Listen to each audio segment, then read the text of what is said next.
오직 한 길 예수라는 주제로 함께 하나님의 은혜를 나누겠습니다. 우리 삶의 길은 참 중요합니다. 길이 없다면 우리는 안전한 곳까지 목적지를 갈 수가 없습니다. 로마는 번성하는 그런 나라를 세우기 위해서 길을 잘 닦았습니다. 그래서 로마 문명이 최고조에 이르렀을 때 모든 길은 로마로 통한다라는 말이 있을 정도로 그렇게 로마는 번성했습니다. 그 이유는 로마가 길을 잘 닦고 잘 건설했기 때문입니다. 오늘날의 미국도 마찬가지입니다. 고도로 발달된 문명, 현대 문명을 이룩한 나라가 되기까지 미국은 고속도로와 철도를 잘 세웠습니다. 그렇기 때문에 미국은 가장 번성한 국가가 되었습니다. 우리 조국 대한민국도 마찬가지입니다. 1950년대에 들어서면서 정부는 고속도로를 깔기 시작했습니다. 우리의 경제가 발전할 수 있었던 큰 이유 중에 하나는 고속도로 길이 잘 닦아져 있었기 때문입니다. 오늘의 삶의 길은 너무나도 중요합니다. 오늘 말씀은 이 길에 대한 이야기입니다.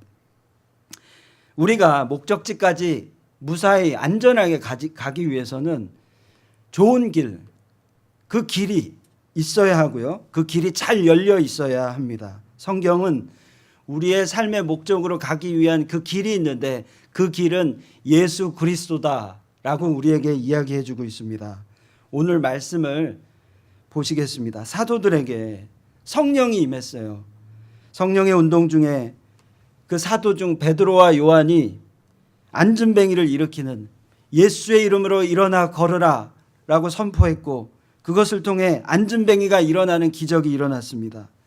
그것을 보면서 수만 명의 군중들이 몰려왔습니다. 그 당시 이스라엘을 꽉 잡고 있었던 종교 유대교는 다양한 운동을 가지고 있었습니다. 유대교 안에 다양한 운동들이 일어났는데 그중에서 엄청난 사람들을 몰고 온 운동은 바로 성령 운동이었습니다. 유대교를 인도하는 그 종교 지도자들에게 그 성령 운동은 큰 위협이 되었습니다.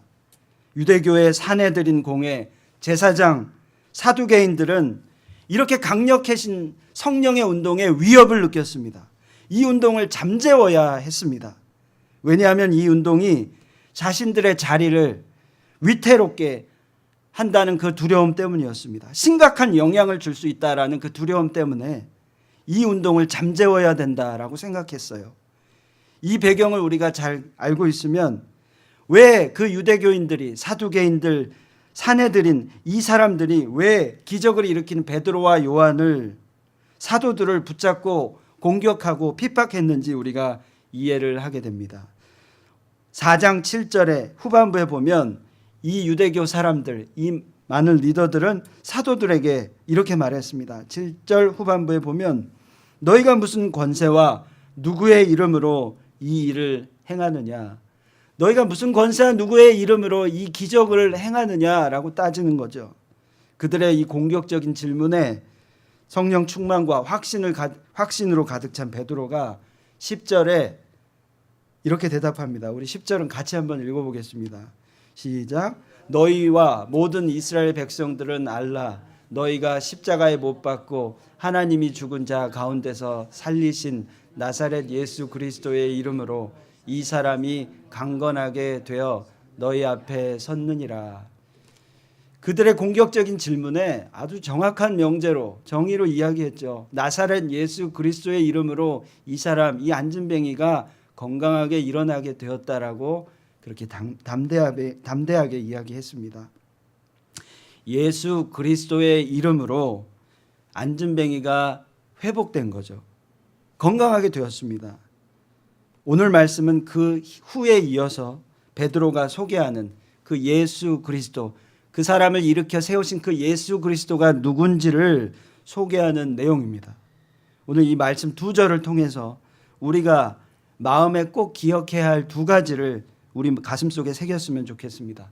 첫 번째로 우리가 기억해야 할 것, 우리의 삶에서 가야 할 길은 오직 예수님께 있다.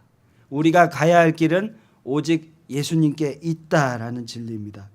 12절에 베드로는 유대교인들에게 이렇게 천명했습니다. 오늘 말씀 12절에 베드로의 이야기는 그렇습니다. 다른 이로서는 구원을 받을 수 없나니 천하 사람 중에 구원을 받을 만한 다른 이름을 우리에게 주신 일이 없음이라 하였더라. 베드로가 그들을 향하여 천명하였습니다. 다른 이로는 구원을 받을 수 없다. 천하 사람 중에 구원을 받을 만한 다른 이름을 하나님은 우리에게 주신 일이 없다라고 이야기합니다. 구원받을 수 있는 방법은 예수님 외에는 없다라고 얘기하는 것입니다. 요즘 들어 많은 사람들이 예수 그리스도의 유일 구주성에 대해서 의문을 제기합니다. 그리고 기독교는 너무 배타적이다라고 말을 합니다. 기독교는 오직 예수 그리스도를 통해 구원받아야 하고 죄인은 다 지옥에 갈 수밖에 없는, 사랑은 말하지만 사랑은 없고 구원받은 자신들만 생각하는 이기적인 집단이다라고 세상은 우리를 손가락질합니다. 여기서 나온 견해가 바로 종교다원주의입니다. 종교다원주의 들어보셨죠?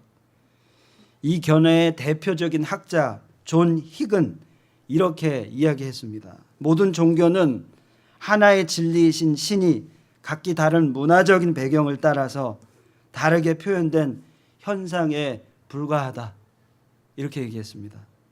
즉 아무리 종교가 많아도 결국 하나의 신이 여러 문화에 따라 다르게 재현되는 것뿐이다 라고 종교의 그 다양성 가운데 하나된 그 하나라, 종교는 다 똑같다라는 것을 이야기하고 있습니다.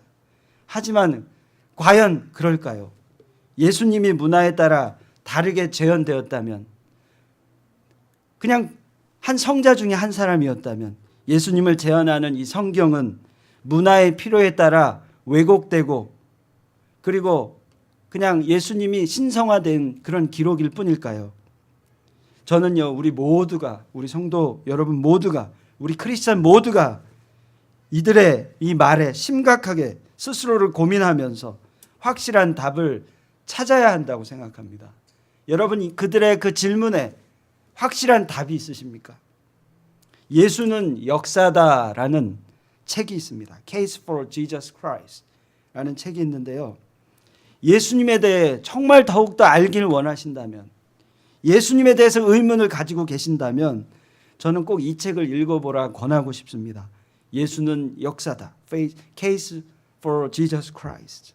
이 책의 저자 리 스트로벨은 원래 시카고 트리뷴이라는 그 저명한 신문사의 저널리스트였습니다.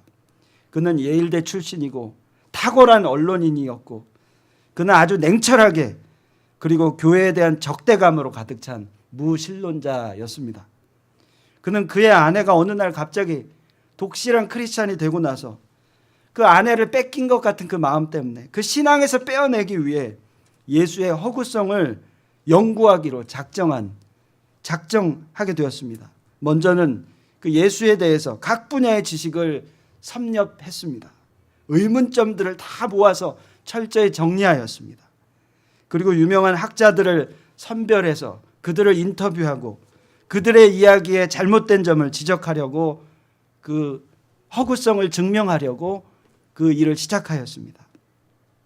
먼저 그는 복음서 마태, 마가, 누가, 요한 복음에 있는 그 예수님에 대한 신화적 요소를 증명하기 위해 복음의 역사적 신뢰성이라는 책을 쓴 신학자 크랙 블룸버그 박사를 찾아 인터뷰했습니다. 그는 이렇게 그에게 질문했습니다. 예수가 죽고 나서 40년이 지난 AD 70년 이후에 쓰여진 사복음서, 그 사복음서는 과연 사실을 담고 있겠느냐? 이렇게 질문하였습니다. 예수가 죽고 나서 40년이 지난 AD 70년대 과연 이 사복음서, 그때 쓰여졌는데 그 복음서는 과연 사실을 담고 있겠느냐? 더 신화적인 요소가 가미되지 않았겠느냐? 이렇게 질문합니다. 신학자 블룸버그 박사의 대답은 너무나도 단호했습니다. 알렉산더 대왕의 전기 2편이 있는데 그것은 그가 죽은 지 무려 500년이 지나서 기록되었습니다. 하지만 역사가들은 그 알렉산더 정기의 500년이 지난 그 정기는 무지 신뢰할 만하다고 그렇게 판명하고 있습니다. 그렇다면 복음서가 예수의 생애가 끝난 후에 30년 혹은 60년 뒤에 기록되었을지라도 알렉산더 대왕의 정기와 비교해 볼 때 그것은 훨씬 확실한 사실이라는 것을 우리는 생각할 수 있습니다.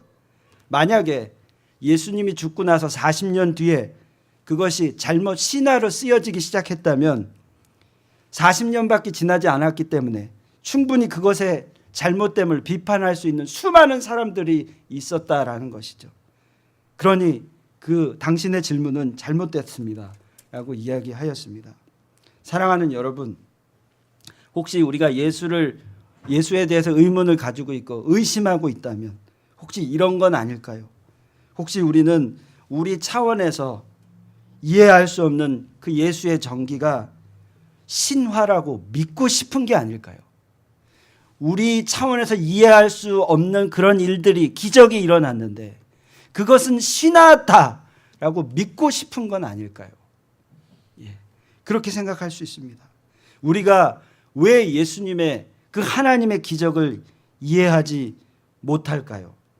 예. 저 스크린을 좀 보여주시고요.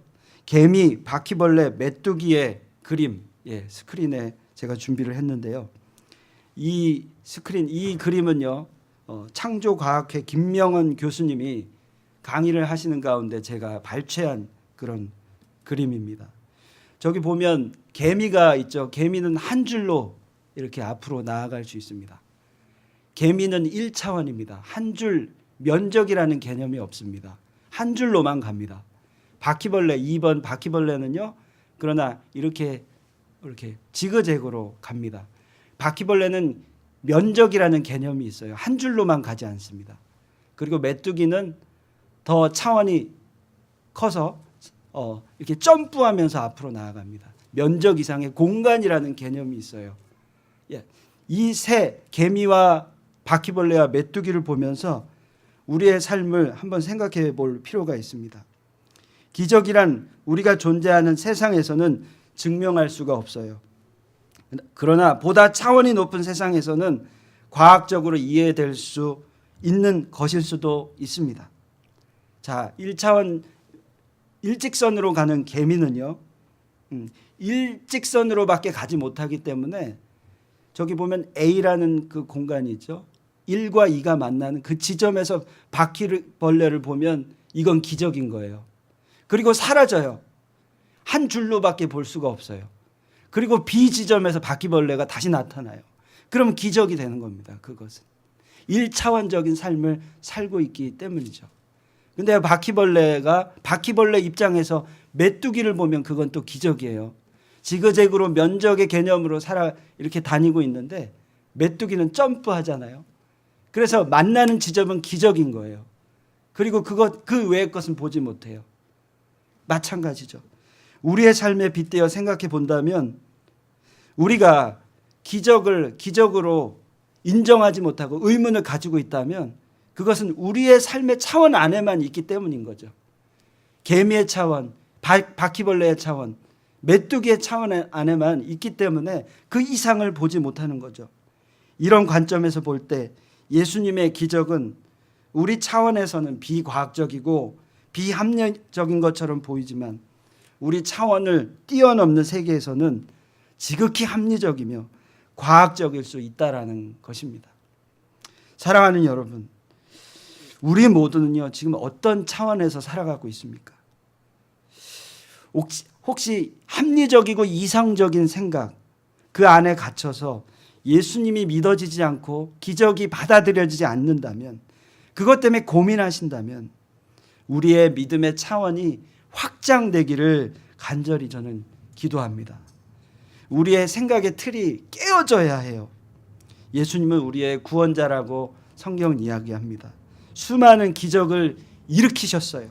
그리고 십자가를 통해 저와 여러분의 그 구원의 길을 여셨습니다. 요한복음 14장 6절에 보시면 예수께서 이르시되 내가 곧 길이요 진리요 생명이니 나로 말미암지 않고는 아버지께로 올 자가 없느니라 라고 예수님이 당신에 대해서 아주 정확한 진리를 이야기하셨습니다.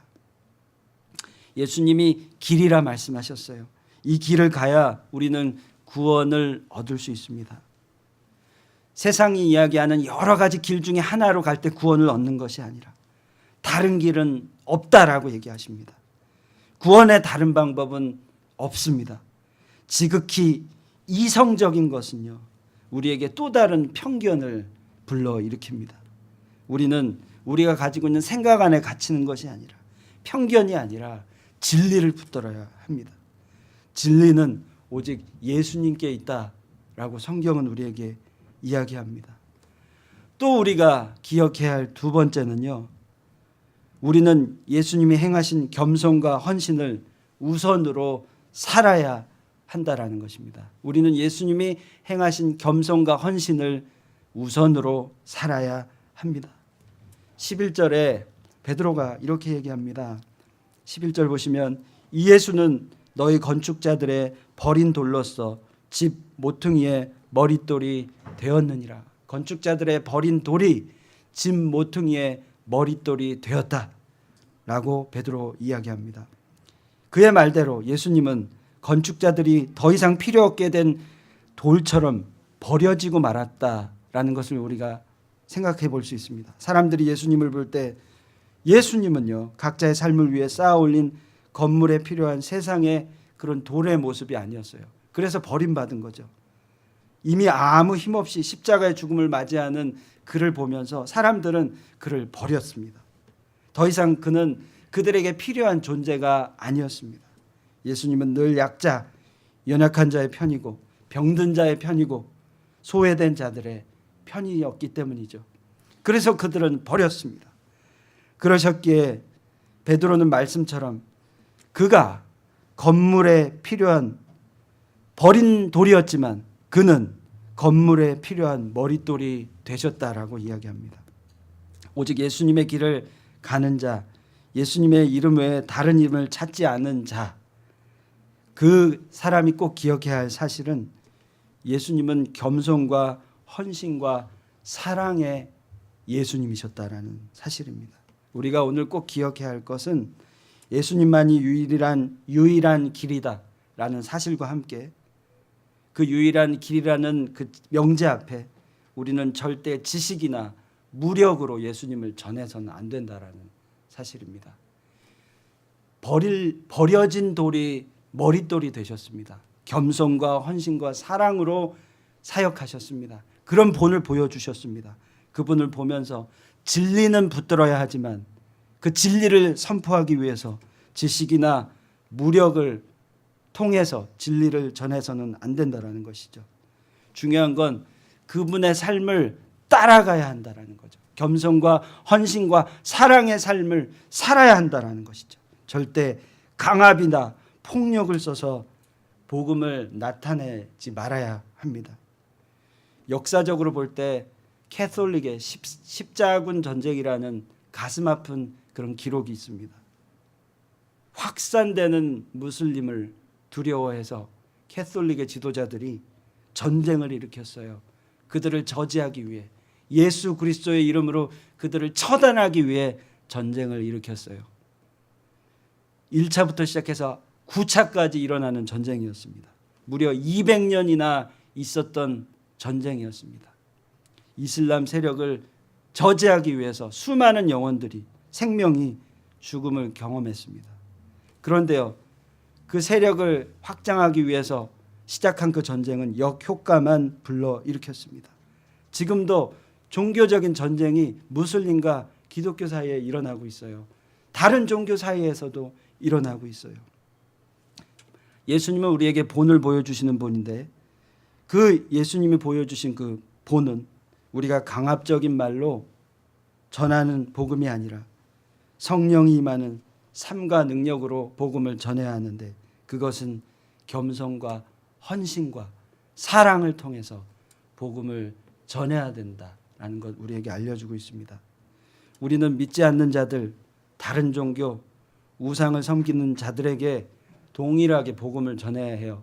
지식으로, 무력으로 전하는 것이 아니라 예수님이 보여주신 대로 겸손과 헌신과 사랑을 통해서 예수님을 믿지 않는 자들에게 다가가야 합니다.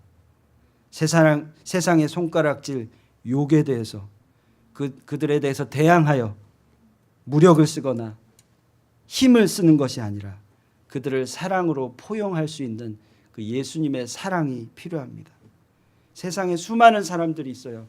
동성애자도 있고 넌 크리스천도 있습니다.